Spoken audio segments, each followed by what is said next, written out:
Welcome back to Singapore Tonight. It's time for some business news now. More investors are buying precious stones as an alternative asset amid a cloudy economic outlook. Some jewellers at Singapore's International Jewelry Expo say sales have doubled this year. It's the region's largest, drawing firms from 28 countries. Heidi Ng reports.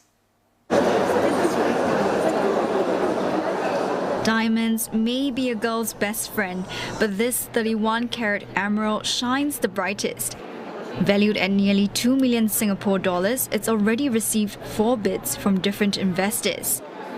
This pair of perfectly cut brilliant diamond earrings by Ivy Masterpiece weigh a total of 28 carats and goes for an eye-watering $2.2 million. It's one of the more expensive pieces at this jewelry expo. Even then, it's been snapped up after just a day of being put on the market. Even in good times, people still park aside money for jewelry because that is for the future, safe haven for the future, but especially in times where the economic outlook doesn't look so bright, they do look at jewelry a little bit more. One jeweller says she's giving more private showings to those looking to get an heirloom piece. Rare rubies imported from Myanmar are amongst its most popular items. They're very hard to get, and there's probably only maybe 30 pieces of Burmese rubies in the world that are not heated, not enhanced in its original state, and over 3 carats. So they can price, they can be ranged from anywhere $500,000 to $5 million.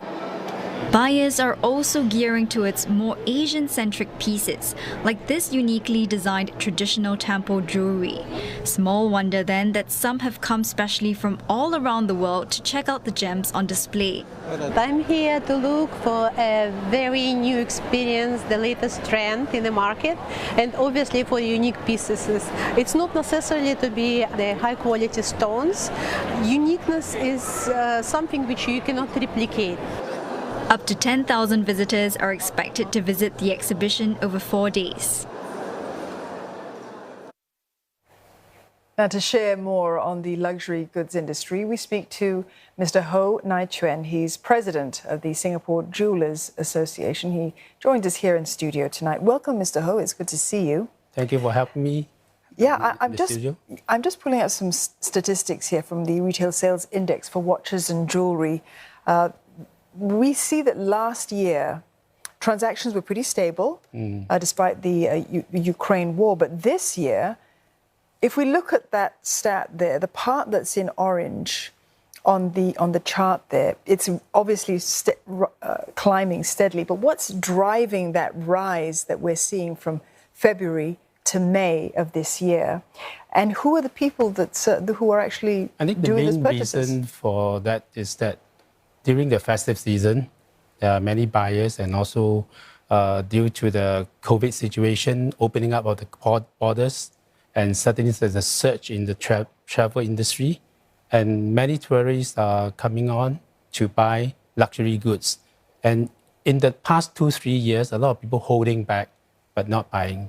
But there's a pent-up demand, so you can see that there's a sudden surge in the demand for luxury goods, especially jewelry and watches. Yes. Because a lot of people come here to buy jewelry. Yes, is that correct? The tourism business is picking up, yes. Right. All right, so if this is the group of buyers that's driving up this demand, so people either now having more disposable income or people traveling here and wanting to spend money on buying gems here. Yes. Do you see the demand focusing on any particular type of gems, semi-precious, precious?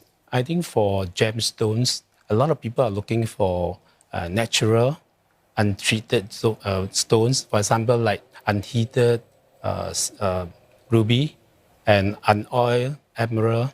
And these are the things that people are chasing after. I know that a lot of people may be checking that whether lab-grown diamond, synthetic diamond, they are in demand, but it's a matter of choice. But on the other hand, the most important part is still the natural gemstones. Not everybody knows this, but Singapore is a big exporter for gems to different parts of the world, to the Middle East, Malaysia, the United States, and so on. It's a big industry worth many millions. How does having such a large exhibition for gems sort of position us on the global stage for this sector?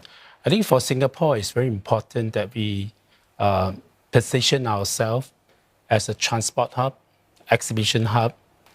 We do not have manufacturing facilities, not very strong. But on the other hand, we are very strong in congregating people, especially holding jewelry show to make sure that all the international players are in Singapore.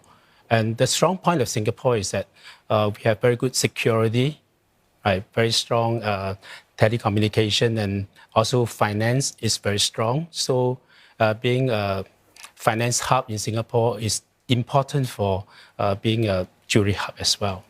All right, I'm going to try to pull 2 points together, and they may not quite work. Yes. And you can tell me. Now, you're saying the preference is for untreated. So, for example, unheated sapphires, unoiled emeralds, untreated rubies. I presume, or one reason could be if you want to sell them on as an investment asset, it's better if they are natural. Is that the reason, despite this headline news today, we just dodged a technical recession here in Singapore, despite supposedly ostensibly bad economic conditions, we seem to have the money to spend on jewelry? Is it because we're thinking of them as investment assets? Yes, a lot of people have been thinking that natural gemstones, they are limited in supply. And also looking at the situation like country like Myanmar, because now exportation of rubies is restricted. So there's a limited supply.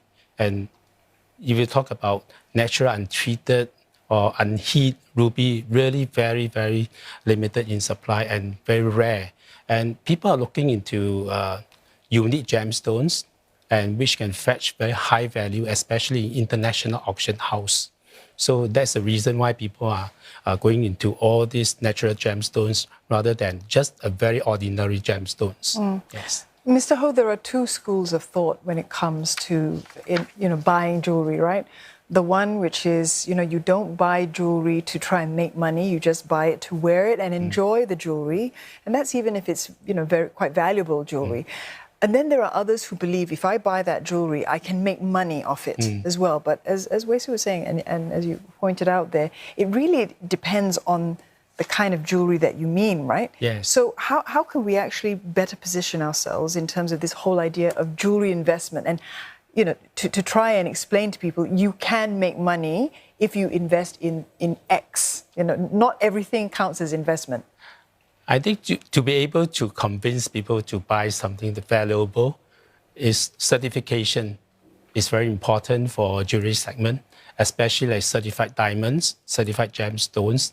And as you know, the general consumer, normally they are not quite aware of whether or not this is genuine or whether it's good quality.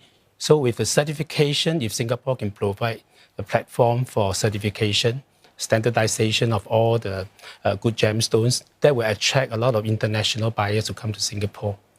Although we do have international accreditation right now. Yes. Okay. Thanks so much for joining us this evening. Thank you. Mr. Ho Nai Chuen, President of the Singapore Jewelers Association. Thanks so much for coming in. Thank you. Good night.